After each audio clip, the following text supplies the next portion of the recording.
The moment I accepted Harrison Whitmore's invitation to meet his family, I knew exactly what I was going to do. I was going to lie. Not with words, exactly. I've always prided myself on honesty, a trait my grandmother Margaret Clark drilled into me from age 7, when my parents died in a car accident and she became everything to me. Grandma Maggie raised me in her modest Portland craftsman house, teaching me to appreciate thrift stores over department stores, library books over new ones, homemade meals over restaurants. What I didn't discover until she died when I was 24 was that my grandmother was worth $4.2 million. She'd built a consulting firm in the 80s, sold it before the dot-com crash, and invested with uncanny precision. Yet she lived in that same small house, drove that same Buick, shopped at the same Safeway for 30 years. When she passed, she left me everything and a letter I still keep in my nightstand. The letter was pure Grandma Maggie. Direct, wise, unsentimental. She wrote about how a person's true character only shows when they think no one important is watching, when they believe you have nothing to offer, when they think you're beneath their notice. That's when you see who they really are, she'd written, and that's when you learn if they're worth your time. I'd thought about that letter constantly over the 14 months since I met Harrison Whitmore. We met at Zeitgeist Coffee on a Tuesday morning. Harrison's credit card declined. He'd hit his daily limit, and I offered to buy his cappuccino. We talked for an hour. He asked what I did for a living. I said I worked in tech. Executive assistant? He guessed. I smiled vaguely. I support our development teams. Technically true. As senior software architect at TechCore Solutions, I did support development teams by designing the systems they built. I made $37,000 a month, held 3 patents, and spoke at international conferences. But Harrison heard support and assumed administrative assistant, and I never corrected him. Why? Maybe I was tired of Seattle tech men who saw dollar signs or competition. Maybe I wanted someone interested in just me. Or maybe I was already testing him. For 14 months, we built something that felt real. Harrison was attentive, remembering my coffee order, texting good morning, bringing Thai takeout after long days. He talked about his marketing job, complained about his demanding family, and slowly let me into his life. He never asked about my finances. When I drove my 12-year-old Subaru, he didn't question it. When I suggested cheap dates or split checks, he seemed relieved. When he mentioned his family's wealth, the dealerships, the estate, he acted almost apologetic. I kept my Capitol Hill apartment, shopped at Target, wore simple clothes. It wasn't hard. I'd lived this way my entire adult life, even after Grandma Maggie's inheritance. My salary covered everything. The millions sat in investments I rarely touched. But then, around month 13, Harrison changed. He checked his phone constantly, flipping it face down when I glanced over. Family obligations increased, his jaw tightening when he mentioned his mother. He spaced out during conversations, and he mentioned her, Alexandra, always casually but frequently enough to notice. Alexandra was saying, when Alexandra's family business. When I asked who she was, Harrison waved it off. An ex, just friends. Our families are close. The way he said it made my stomach clench. Then came the invitation. My parents want to meet you, Harrison said over phone. His tone was careful, measured. Family dinner Saturday. Nothing formal. They just want to know the woman I'm serious about. Serious. The word hung heavy between us. Your mother, I said slowly, remembering his mentions of her. The one who's particular about first impressions? Harrison looked uncomfortable. She means well. She wants the best for me. For our family. Our family? As if I were already being assessed for membership. I should have refused. The red flags were obvious, but Grandma Maggie's letter whispered in my memory. I'd love to meet them, I said. That's when I decided. I would dress simply, modestly, be exactly who Harrison thought I was, the struggling support staff who could barely afford rent. I would give the Whitmores what they expected, and I would watch how they treated someone they believed had nothing to offer them. Grandma Maggie taught me that character shows when no one important is watching. The Whitmores were about to reveal exactly who they were. And the Whitmore estate sat in Medina, Lake Washington's most exclusive neighborhood. As my Subaru turned onto the private drive, the contrast became almost absurd. Wrought iron gates with gold accents, a half-mile driveway lined with manicured hedges, a colonial revival mansion screaming new money desperate to look old. I'd researched them. Whitmore Automotive, 43 dealerships across 3 states. Mid-range brands, Honda, Toyota, Ford. Clarence Whitmore inherited the business from his father, spent 30 years expanding it. Employed over 200 people, generated mid-8-figure revenues. Impressive. Just not quite impressive enough for this estate's pretensions. I parked between a Mercedes S-Class and a BMW 7 Series. A valet appeared, eyeing my Subaru with confusion. "I'm here for dinner," I said. "Rachel Clark." His expression shifted to professional neutrality, but I'd caught the surprise. Message received. I didn't belong. Perfect. Harrison met me at the door. His eyes traveled over my outfit. Navy Nordstrom rack dress, DSW flats, my grandmother's simple gold studs. Something flickered across his face. Not quite embarrassment, but close. "You look nice," he said, tone suggesting otherwise. Inside, the foyer could have housed my apartment. Reproduction oil paintings in gilt frames lined the walls. We entered a living room where the Whitmore family waited. Opal Whitmore stood by an ornate fireplace, platinum hair styled in a gravity-defying helmet. Early 60s with the peculiar smoothness of excellent plastic surgery. Cream St. John suit, rigid posture projecting authority she hadn't been born with. Her eyes assessed me. Drugstore makeup, off-rack dress, sensible shoes. I watched her mental calculator run, finding me worthless. She leaned toward Harrison, voice lowered but perfectly audible in the room's acoustics. "She looks like the help wandered in through the wrong entrance." I kept smiling. Harrison's jaw tightened. He said nothing, filed away. "Mother, this is Rachel Clark. Rachel, my mother, Opal Whitmore." Opal extended a limp hand. "How lovely to finally meet you. Harrison has told us so much." The pause was deliberate. "The pleasure is mine, Mrs. Whitmore. You have a beautiful home. We've worked hard to build what we have." Unlike some people, the implication hung. Clarence Whitmore rose, mid-60s, tall, broad-shouldered former athlete, gone comfortable. His handshake was firm but tired. His eyes held something I couldn't identify. Not hostility. Curiosity, maybe. "Rachel," he rumbled. "Welcome." A woman swept in with practiced dramatic timing. Vivian Hartley, 38 but desperately clinging to 25. Hervé Léger bandage dress, diamonds dripping from ears and throat. "You must be Rachel," she said flatly. No warmth. She immediately turned to Opal, launching into conversation about a charity gala, pointedly excluding me. Harrison hovered, radiating discomfort but offering no defense. Second observation filed. "One more joining us," Opal announced. "Richard Sterling, old family friend." The man who entered was late 60s, silver hair, sharp brown eyes. Richard Sterling carried quiet confidence.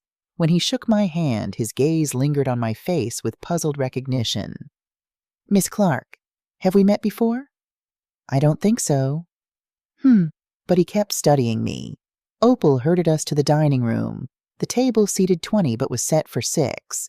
6 forks at each place setting. "I suppose you're not accustomed to formal dining," Opal said, false sympathy dripping. "My grandmother taught me it's not the forks that matter, but the company." Opal's smile tightened. Across the table, Clarence watched me with something like approval. The interrogation began over butternut squash soup. "You grew up in Oregon?" "Yes, ma'am, near Portland." "How quaint. Your family?" "My grandmother raised me. My parents died when I was 7. Opal made a sound like a drain unclogging. "How difficult. Growing up without proper guidance." "My grandmother provided all the guidance I needed. She was extraordinary. I'm sure. What did she do? She was a businesswoman. Vivian perked up. What kind? Consulting. Small ventures. Nothing too exciting. Technically true. Grandma Maggie's firm had been small by Fortune 500 standards. And you work in tech support? Opal asked delicately. I work in tech. A support role for development teams. Also true. I supported by architecting their systems. Opal nodded with satisfaction. How nice. Every team needs support staff. Harrison shifted uncomfortably. Silent. Third observation. Then Vivian dropped it. I ran into Alexandra Castellano last week. The room's temperature shifted. Harrison went pale, then flushed. Alexandra, Opal breathed reverently. Such a lovely girl. So accomplished. So suited to our lifestyle. She turned to me. Alexandra and Harrison dated 3 years. Did he mention that? He mentioned an ex. Oh, much more than that, Vivian purred. Alexandra's family owns Castellano Imports. Luxury vehicles, Ferrari, Lamborghini, Maserati. West Coast exclusivity. The implication, perfect synergy with Whitmore Automotive. Such a shame when they parted, Opal said heavily. Everyone expected them together. Our families are so well matched. I noticed photographs on the walls. Family moments. In 4 of them, a beautiful dark-haired woman stood with Harrison. Alexandra, still displayed, still present in absence. She sounds remarkable, I said evenly. Vivian blinked, thrown. She is remarkable, Opal said pointedly. I hope you won't feel too out of place in our world, Rachel, given your more modest background. What do you mean? Opal's smile grew teeth. Simply that not everyone is born into advantages. Some have ordinary jobs, ordinary lives. There's no shame in being common. Common, Harrison finally spoke. Mother, that's not... I'm being honest, darling. Better Rachel understands now. The message? You don't belong. You never will. I looked around. Opal satisfied with her cruelty. Vivian smirking. Harrison squirming but silent. Clarence resigned. And Richard Sterling watching me with sharp eyes. Not pity. Recognition. The test was complete. I had my answer. Monday morning I sat in my corner office. Floor-to-ceiling windows overlooking Puget Sound. Senior software architect on my door. My coworkers knew me as the patent holder, conference speaker, the woman who designed infrastructure processing $3 billion annually. None knew I'd spent my weekend being called common. I pulled up a legal database and began researching. Whitmore Automotive Corporation, 43 dealerships, annual revenue, $127 million 3 years ago. Last year, $104 million. This year's projection, $89 million problem. Public filings showed mounting debt, extended credit lines, declining sales. Then I found it. Their Honda franchise agreement was up for renewal in 4 months. Losing a major franchise meant death in automotive. News articles mentioned restructuring and challenging market conditions. Corporate speak for trouble. The Whitmore empire was crumbling. They needed money, desperately. I thought about Alexandra Castellano's luxury import business. About Opal practically salivating over the potential family match. This wasn't about Harrison's love life. This was survival. Harrison texted. Sorry about Mother. She'll warm up. Give her time? I stared at the message, remembering his silence while Opal eviscerated me. Instead of responding, I cross-referenced Harrison's social media with Alexandra's Instagram. 3 weeks ago, both at the same Kirkland restaurant. 2 weeks ago, both at a Pioneer Square Gallery opening. Last week, both at a Woodinville wine tasting. Harrison had said he was working late all 3 nights. My hands shook with cold, clarifying anger. I called Richard Sterling. I wondered if I might hear from you, he said when connected. You knew my grandmother, Margaret Clark. Long pause. I did. Business associates years ago. You have her eyes. I realized after you left. She spoke highly of you in her journals. Your grandmother was brilliant. Another pause. I assume this isn't social. The Whitmores, their financial situation. Silence. Why do you ask? Because I need to know if I'm being used. Ah, coffee? We met the next day in Fremont. Richard had 2 coffees waiting. Your grandmother would be proud, he said. You have her gift for seeing beneath surfaces. Right now I'm trying to understand what I'm seeing. The Whitmores are in serious trouble. Overextended, poor expansion decisions, over-leveraged at the worst time. They need capital and stronger positioning or they'll lose their franchise agreements. And Alexandra's family could provide both. Her father owns one of the most successful luxury import operations on the West Coast. A merger would be lucrative. For both families. Yes. Harrison and Alexandra dated 3 years. They did. Opal wasn't thrilled when they broke up. Richard's expression confirmed it. How long have you known them? 20 years. Clarence and I were partners briefly. It ended poorly. They cheated you. Nothing illegal, just unethical enough to leave a bad taste. You don't like them. I don't like what they've become. Clarence was decent once. Opal came from nothing, spent 30 years terrified of returning. It's made her hard. She called me common. Richard winced. I almost said something. I'm sorry.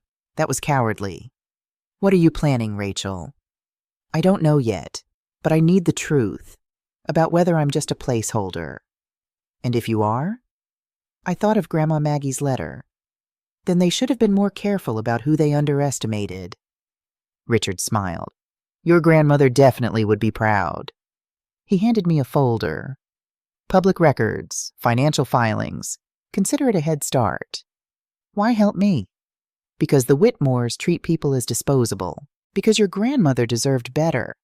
They were silent investors who pulled out of her firm at the worst time. And because I'm curious what you'll do. You're not what you appear, are you? After Richard left, I read the documents. The picture crystallized. The Whitmores weren't struggling. They were desperate. And desperate people do desperate things. Harrison texted. Dinner tonight? I searched for Alexandra Castellano on Instagram. Her profile was public. Exotic vacations, charity events, elegant restaurants. 6 days ago, a photo of her hand holding wine. In the background, slightly blurred, Harrison. Caption, catching up with old friends, #blessed. Posted 8:47 p.m., the same night Harrison texted he was working late. I stared until my coffee went cold. Then, dinner sounds perfect. Your place? Actually, somewhere nice. Celebrate. Celebrate what? Pause. Us. I have something to ask you. My heart should have raced. Instead, cold, crystalline clarity. Can't wait, I typed. That night, Harrison proposed over waterfront restaurant dessert. The ring sparkled impressively. Probably 2 carats, platinum setting. Also cloudy. Poor clarity, visible inclusions, likely SI2 grade. Impressive to untrained eyes, but flawed under scrutiny. Rather fitting. Rachel Clark, will you marry me? Diners watched, smiling, pulling out phones. I looked at Harrison. At his nervous hope, his complete conviction I'd say yes, because what girl like me wouldn't? I thought about Alexandra's Instagram. Opal's contempt. Being called common. Grandma Maggie's letter and the test I'd run. Yes, I said brightly. Of course I'll marry me. Harrison's face lit with relief. He slipped on the ring, kissed me to applause, ordered champagne. And all I thought was, now I'll see how far you'll go. The game had begun. The engagement was announced within 24 hours. Opal insisted on it. A small notice in the Seattle Times Society pages, just enough to make it official, to lock me in. Harrison seemed genuinely happy, which made everything worse. He talked about wedding dates, about telling his colleagues, about how his mother was already warming up to me. The delusion was almost impressive. I played my part, admired the cloudy diamond, discussed venues I knew we'd never book, let him hold my hand across dinner tables while my phone buzzed with research alerts about his family's crumbling empire. A week after the proposal, Opal invited us to another family dinner. "To celebrate properly," she'd said on the phone, her voice dripping with false warmth. "Just family this time. Vivian and her husband Thomas will be there. And Richard, of course. He's practically family." I accepted sweetly, already planning. The Whitmore estate felt different the second time, less intimidating, more like a stage set I could navigate. I arrived in my usual modest attire, but this time I brought something extra. My phone, recording app activated, tucked into my small purse. If Grandma Maggie taught me to test character, my career in tech taught me to document everything. Dinner was predictably tense. Opal maintained her frozen smile while making passive-aggressive comments about wedding budgets and keeping things modest given the circumstances. Vivian barely acknowledged me, too busy drinking wine and checking her phone with increasing agitation. Thomas Hartley, Vivian's husband, was a revelation. 40s, expensive suit that didn't quite fit right, eyes that never stopped moving. He had the particular anxiety of someone carrying a secret that was crushing him. Clarence was quieter than usual, watching his wife with an expression I couldn't quite read. And Harrison remained oblivious, chatting about work while his family orchestrated around him. Richard Sterling observed everything with those sharp eyes. After the main course, I excused myself to the bathroom. "Down the hall, dear," Opal said dismissively, already turning back to her conversation with Vivian about some charity auction. I walked slowly down the corridor, phone in hand. The bathroom was easy to find, but I wasn't looking for it.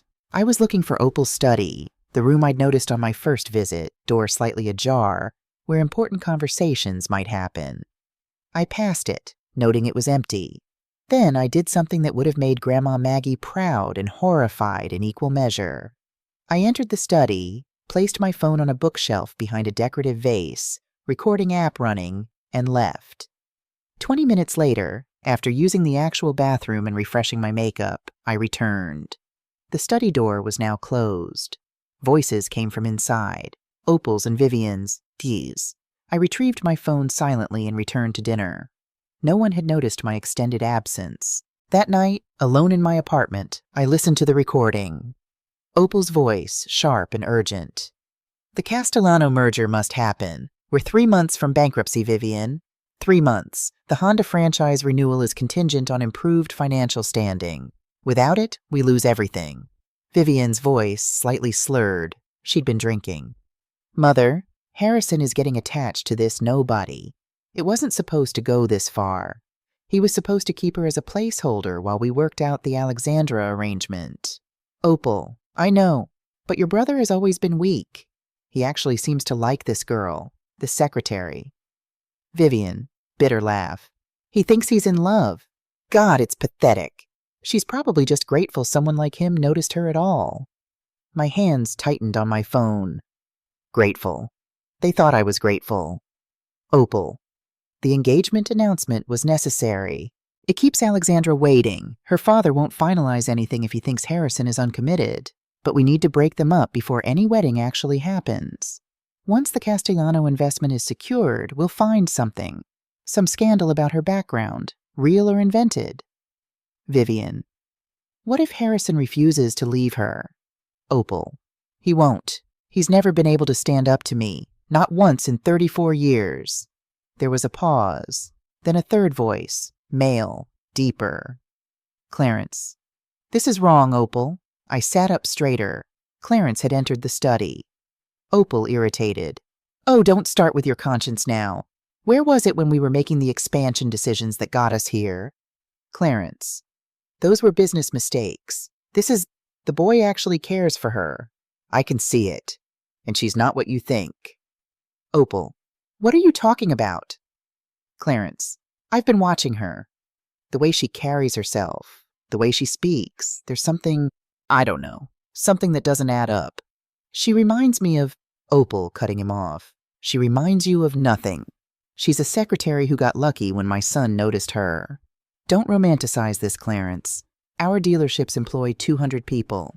Your father built this company. Your legacy is at stake. Are you really going to let it collapse because you feel sorry for some girl? Long silence. Clarence, quietly. No, but that doesn't make it right. Opal. Right doesn't pay the bills. Now I need you to call Alexandra's father.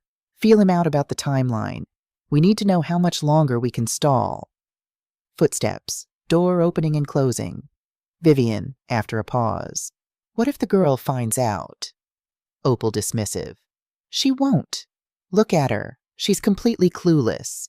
Wearing those sad little dresses, driving that embarrassing car. She's so far out of her depth she can't even see the bottom. No, Vivian. Rachel Clark is exactly what she appears to be. A simple girl who thought she'd won the lottery. Vivian laughing. God, imagine her face when we finally drop her. She'll be devastated. Opal, that's not our problem. Now about your situation. Have you made the payment to Thomas's creditors? Vivian's voice changed, became tense. Not yet. I need another week. Opal sharp. Vivian, we discussed this. You cannot keep taking from the company. The auditors are already asking questions. Vivian, desperate. I know, but Thomas owes $300,000, Mother. If we don't pay, these aren't the kind of people you can negotiate with.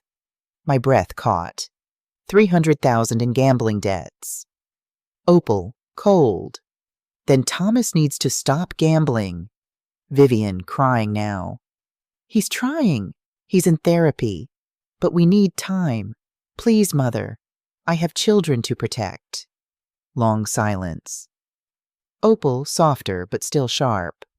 One more payment. One.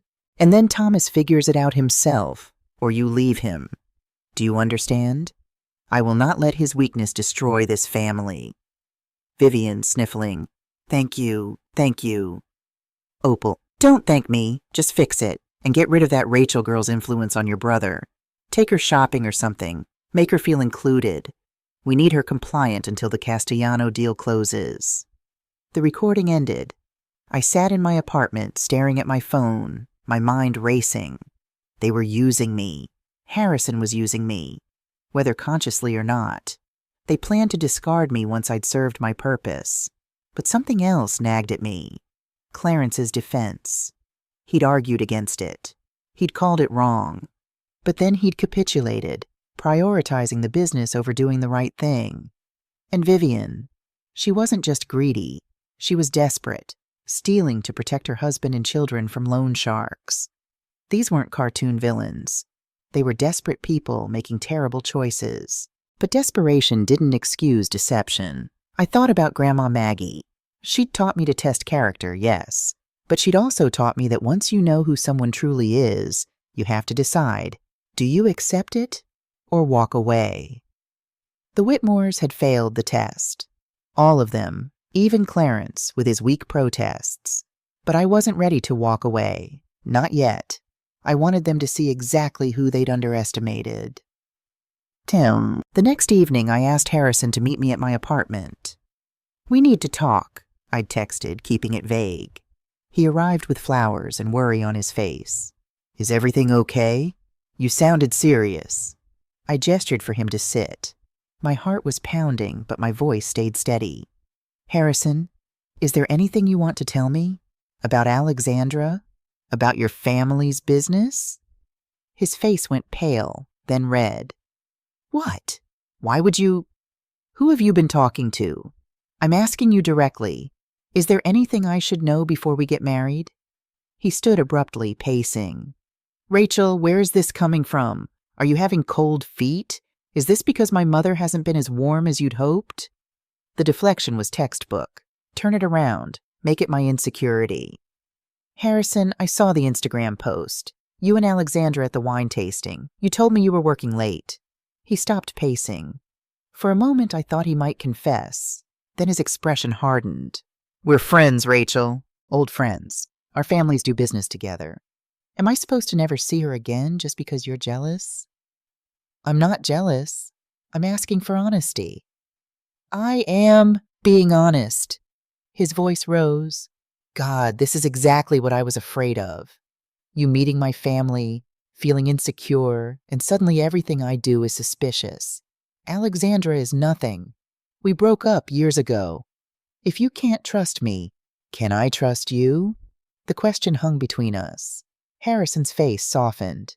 He sat beside me, taking my hands. This was the Harrison I'd fallen for.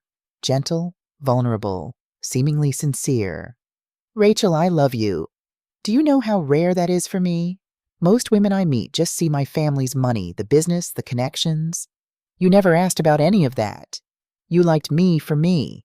That's why I fell for you. His thumb traced circles on my hand. My mother is protective. She's always been that way. And yes, she liked Alexandra because our families could have merged the businesses. But I didn't want that. I didn't want a strategic marriage. I wanted real love. He looked into my eyes. I wanted you. For a moment, just a moment, I wanted to believe him. Then I remembered Opal's voice. He's never been able to stand up to me, not once. I remembered the recording, the plan, the manipulation, the casual cruelty.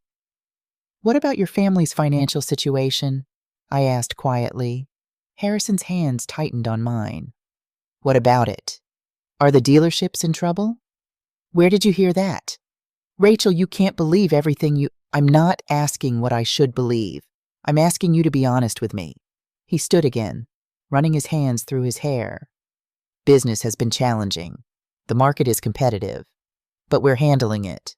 My father is a smart businessman. And the Castellano merger? The one that would save the franchise agreement? Harrison froze. Who have you been talking to? Does it matter? Is it true? It's complicated, Rachel. Business is always complicated, but that has nothing to do with us, with you and me. Doesn't it? No! He was almost shouting now. Why are you doing this? We're supposed to be celebrating our engagement, and you're interrogating me like I'm some criminal. If you can't handle being part of my world, your world? I stood too, anger finally breaking through my careful control. Harrison, I've asked you 3 direct questions. You haven't answered a single one honestly. I have been honest. You've been defensive. There's a difference. We stared at each other, the distance between us suddenly vast. Harrison's phone buzzed. He glanced at it reflexively, and I saw the name flash across the screen. Alexandra. He flipped it face down quickly, but I'd already seen. You should get that, I said quietly. It's nothing, just Harrison. I looked at him directly. I'm giving you one chance, right now. Tell me the truth, all of it. About Alexandra, about your family's plans, about whether I'm just convenient. He opened his mouth. For a heartbeat, I thought he might actually do it. Might actually choose honesty over whatever his mother had orchestrated. Then he said, You're being paranoid, Rachel, and honestly, it's not attractive. Something in me went cold and clear. You should go, I said. Rachel, please leave. He grabbed his jacket, anger and confusion warring on his face. At the door, he turned back. When you're ready to stop listening to whatever gossip you've heard and start trusting your fiancé, call me. The door closed behind him. I stood in my apartment, the cloudy diamond heavy on my finger, and made my decision. No more chances. No more tests. They wanted to use me as a placeholder? Fine. I'd be the most expensive placeholder they'd ever underestimated. I called Richard Sterling. I need to know everything, I said when he answered. Every business dealing, every financial record, every skeleton in the Whitmore closet. Can you help me? I was wondering when you'd call, Richard said. How deep do you want to go? All the way down? Then we'd better meet in person. This isn't a phone conversation. We met the next morning at his office, a corner suite downtown with a view of Elliott Bay. Richard had files spread across his conference table. There, he said, gesturing to the documents, is everything I've compiled over the past week. I suspected you'd want it. Public records, financial statements, news articles, but also something more. Printouts of emails, internal memos, documents that Richard definitely shouldn't have had access to. I raised an eyebrow. I still have contacts at the companies the Whitmores do business with, he said simply. People who remember how they treated me 15 years ago. They were happy to share. Over the next 2 hours, Richard walked me through the full picture. The Whitmores weren't just in trouble. They were in crisis. The Honda franchise renewal was contingent on a capital injection of at least $15 million, due in 3 months. Without it, they'd lose their anchor franchise, and the other manufacturers would follow within 6 months. The business would collapse. The Castellano merger was their lifeline. Alexandra's father was willing to invest $20 million in exchange for a 40% stake and a guaranteed marriage alliance between the families. "It's practically medieval," I said. "It's business," Richard corrected. "Antonio Castellano is old school. He believes in family dynasties, strategic marriages, the whole 9 yards. And Opal speaks his language." "What about Vivian's embezzlement?" Richard slid another file across the table. "She's been siphoning funds for 18 months. Started small, 5,000 here, 10,000 there, but it's accelerated. The total is just over $300,000 for Thomas's gambling debts. You know about that?" I didn't answer, just kept reading. "Here's the interesting part," Richard continued. "Vivian has been covering her tracks well, but there's one transaction she can't hide. 2 weeks from now, the annual audit begins. If she doesn't replace that money before then, it'll be discovered." "And if it's discovered?" "Criminal charges, possibly prison time. At minimum, public scandal that would destroy the Castellano merger. Antonio values family honor above everything." I looked up at Richard. "You're giving me ammunition to destroy them completely." "I'm giving you information. What you do with it is your choice." He paused. "What are you planning, Rachel?" I thought about Grandma Maggie's letter, about character and consequences, about desperate people making terrible choices. "I'm planning to give them exactly what they deserve," I said. "But I need your help with one more thing." "Name it." "The engagement party. Opal is planning one for 3 weeks from now. I need you to help me make sure the right people are there." Richard smiled slowly. "The manufacturer's representative? The business journalist? People who matter?" "Exactly." "Consider it done." He hesitated. "Rachel, are you sure about this? Once you start down this road—" "They called me common," I said quietly. "They planned to use me and discard me. They thought I was too stupid to notice, too grateful to question." I met his eyes. "I'm not common, Richard, and I'm definitely not stupid."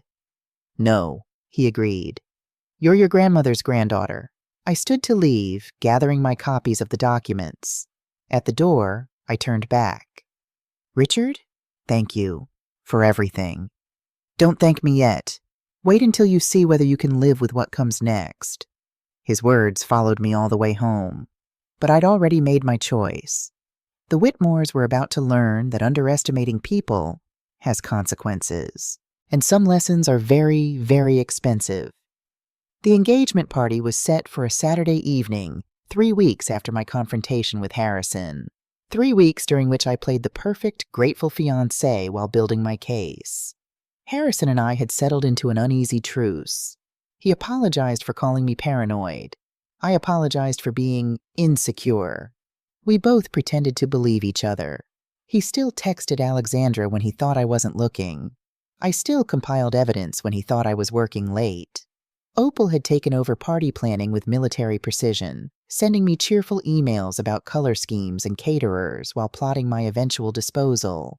She'd invited 120 guests, business associates, society figures, the regional Honda representative, a journalist from Seattle Business Monthly, and, of course, Alexandra Castellano. "Just a courtesy," Opal had said with that frozen smile. "Our families are so close." Richard confirmed everyone on my list had accepted. The stage was set. The night before the party, I had one final decision to make. I stood in my apartment looking at 2 dresses. One was the modest navy number from my first Whitmore dinner. The other was a custom Marchesa gown in emerald green that I'd had designed by a friend from my actual social circle, the one Harrison knew nothing about. The Marchesa had cost $8,000. My grandmother's diamond pendant, which I'd never worn in front of Harrison, was worth $80,000. Together they would announce exactly who I really was. I chose the Marchesa. Saturday evening I drove my Subaru to the Whitmore estate one last time. The valets looked confused as always, but I handed them my keys with a smile.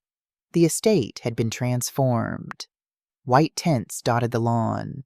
Crystal chandeliers hung from temporary structures. A string quartet played near the fountain.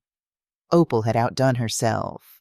I walked toward the main tent in my $8,000 dress, my grandmother's pendant catching the evening light, and watched the reactions ripple through the crowd. First confusion, then recognition, then whispers. A woman I didn't know stared openly. Harold Whitmore, greeting guests near the bar, froze mid-sentence when he saw me. His eyes traveled from my face to my dress to my jewelry and back again, trying to solve the puzzle I presented. "Good evening, Mr. Whitmore," I said pleasantly. "Thank you for hosting such a lovely party." He stammered something unintelligible. The main tent was filled with perhaps 100 guests. I recognized faces from my research. Douglas Brennan, the Honda franchise representative, Sandra Yates from Seattle Business Monthly, competing dealership owners, society figures. And there, holding court by the champagne fountain, was Opal Whitmore in a cream gown that had probably cost a fortune, but looked unremarkable next to my Marchesa. She hadn't seen me yet. I collected champagne from a waiter and moved through the crowd, introducing myself properly for the first time. Rachel Clark, Senior Software Architect at TechCore Solutions. Each introduction brought the same pattern: confusion, surprise, renewed confusion. Word was spreading. Phones were being checked. People were trying to figure out who I really was. I reached Opal's circle as she finished a story about her charity work. She turned to greet me with her standard smile. Then her face went through a remarkable transformation. Confusion, recognition, disbelief, fear. "Rachel?" she said like a question. "Good evening, Opal. Thank you for throwing such a beautiful party." Her eyes were moving rapidly, taking in my dress, my pendant, my watch. A limited edition Patek Philippe that only 50 people in the world owned. "Where did you get—" she started, voice carefully controlled but trembling underneath. "These? Just a few pieces I'd been saving for a special occasion." Vivian appeared, summoned by some invisible signal. She looked at me and went through the same journey Opal had. But Vivian recovered faster. "That's an interesting dress," she said, false sweetness dripping.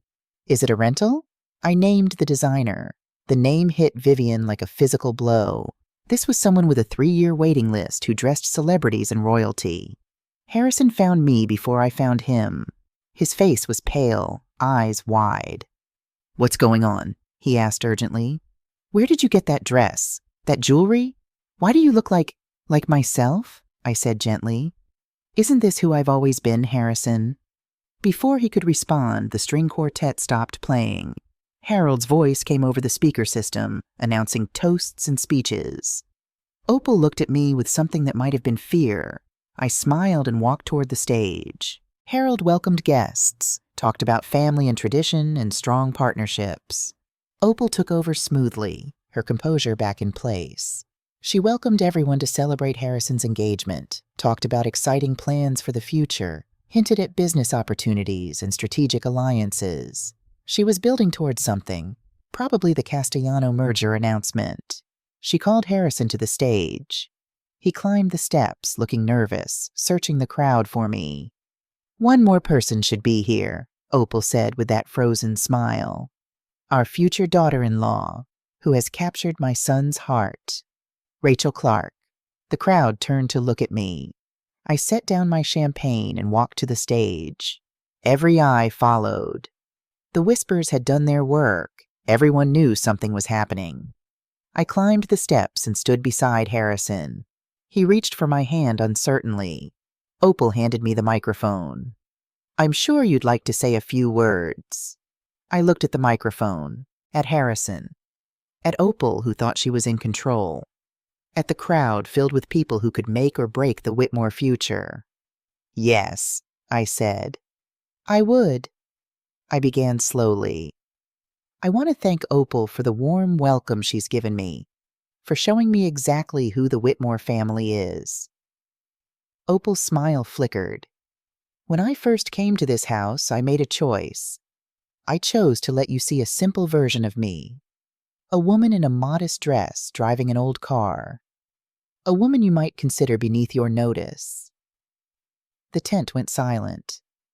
My grandmother taught me that character reveals itself when people think no one important is watching. So I became no one important, and I watched. I described the first dinner, the comments about being the help, being called common, being compared to Alexandra, the photographs still on the walls. Harrison stared at me, horrified. Then I heard something I wasn't supposed to hear. I described the recording. Vivian and Opal discussing how to remove me, learning I was a placeholder, discovering the desperate merger plan. Gasps rippled through the crowd. I pulled out my phone and showed a photograph on the screen. Harrison and Alexandra at the restaurant. This was taken 2 weeks ago while Harrison told me he was working late. The crowd erupted in whispers. Harrison grabbed my arm. This isn't what it looks like. I can explain. You had the chance to explain. Last week I asked directly. You lied. I turned back to the crowd. But there's more. The Whitmore dealerships are in serious financial trouble. They're 3 months from losing their Honda franchise. The Castellano merger isn't just strategic. It's desperate. Harold's face went gray. I also found evidence that Vivian Whitmore has been embezzling from the family company. Vivian's husband turned to look at her, shocked. Vivian shouted that it was a lie. Richard Sterling stepped forward, carrying the folder I knew contained proof. But here's what I also discovered, I said, and my voice softened. This family isn't just snobbish, they're desperate. I paused, letting that sink in. Vivian embezzled to pay her husband's gambling debts, to protect her children from loan sharks. Clarence Whitmore argued against this charade. He said it was wrong, but he went along anyway because 200 employees depend on these dealerships. Clarence looked down, ashamed. So here's my question. Are they terrible people or desperate people making terrible choices? The crowd murmured. I spent weeks deciding. Here's my conclusion. Desperation doesn't excuse deception. They had choices. They chose to use me, to lie, to treat another human being as disposable. I looked directly at Douglas Brennan, the Honda representative. Mr. Brennan, the financial troubles are real, but they're recoverable. The franchise should be renewed with conditions, new management, outside oversight. 200 people don't deserve to suffer for the Whitmore's mistakes. Shock rippled through the crowd. I was showing mercy. I removed the engagement ring, the cloudy diamond catching the light. I won't marry Harrison Whitmore. I never intended to. The only reason I said yes was to give you enough rope to hang yourselves. I handed the ring back to Harrison. You should give this to Alexandra. She's clearly who you actually want. Harrison's face crumpled. That's not true. I have feelings for you. The thing with Alexandra was just business, something my mother arranged. That's exactly the problem, Harrison. You let your mother arrange your life, your relationships. You never once stood up for me. You lied even when I gave you the chance to be honest. I turned to the crowd for the final time. I'm Ella Graham. I caught myself. Rachel Clark, senior software architect. I make more in a month than most people make in a year. I live simply because my grandmother taught me that wealth isn't the measure of worth. I looked at Opal. You showed me your true character. You judged others by bank accounts and status. You treated me with contempt because you thought I had nothing to offer. I set down the microphone and walked off the stage. The crowd parted like water. Behind me, chaos erupted. Opal's desperate voice trying to salvage the situation. The manufacturer speaking into his phone. Guests heading for exits. Vivian cornered by her husband, his face stone. Harold slumped in a chair, head in hands. Marcus alone on stage with the rejected ring. I walked out into the cool night air and didn't look back. Richard found me by the fountain. It's done. Do you feel satisfied? I asked. Relief, he said. Like a debt paid. He paused. What will you do now? Go home, sleep well, wake up tomorrow, and continue my life. He nodded. Your grandmother would be proud. Tears pricked my eyes unexpectedly. I hope so. He handed me his card. "If you ever need anything." I walked to the valet, collected my Subaru, and drove away. In my rearview mirror, guests streamed from the tent, the party dissolving into chaos. I turned my eyes forward and didn't look back again. 1 week later, a news alert buzzed my phone. Whitmore Automotive facing restructuring after franchise concerns. The article was carefully worded. The manufacturer had placed conditions on franchise renewal, capital requirements, management oversight, ethical compliance reviews. No mention of me. Richard had kept his promise. Vivian had stepped down pending internal investigation. The Castellano merger was dead. Antonio had withdrawn the offer after the party scandal. But the dealerships weren't closing. Douglas Brennan had apparently taken my words seriously about the 200 employees. I finished my coffee and looked around my small kitchen. So much had changed. So much had stayed the same. My phone buzzed. "Harrison, I need to see you. I can explain everything. I made mistakes, but I still care about you. Can we meet?" I looked at the message for a long moment, then deleted it without responding. Some doors, once closed, should stay that way.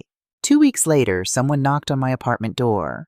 I opened it to find Clarence Whitmore, aged significantly, humble. "I owe you an apology," he said. "You were right about everything." He handed me an unopened letter. "From Opal. She wanted me to give you this. I don't know what it says." "How is everyone?" I asked. "Working. Actually working, not just appearing. Vivian and Thomas are in counseling. Harrison moved to Portland, needed distance to figure out who he is." He paused. "The business is being restructured. I'm actually managing again. It's good. Scary, but good. Thank you for not destroying us completely," he said. "You had the power. You chose mercy." "I chose truth," I said. "Dead. Mercy was a side effect." After he left, I opened Opal's letter. "Miss Clark, you were right about me. I came from poverty. I was so afraid of returning that I became the people who once looked down on me. I told myself I was protecting my family, but I was protecting my pride. I don't expect forgiveness, but you taught me what my mother tried to teach me. Character costs nothing and is worth everything. I hope someday to be half the woman your grandmother raised." Opal Whitmore. I cried for the first time since this began. Not victory tears. Recognition that everyone in that family was broken, just differently. 3 months later, Richard and I met for coffee. "How are you?" he asked.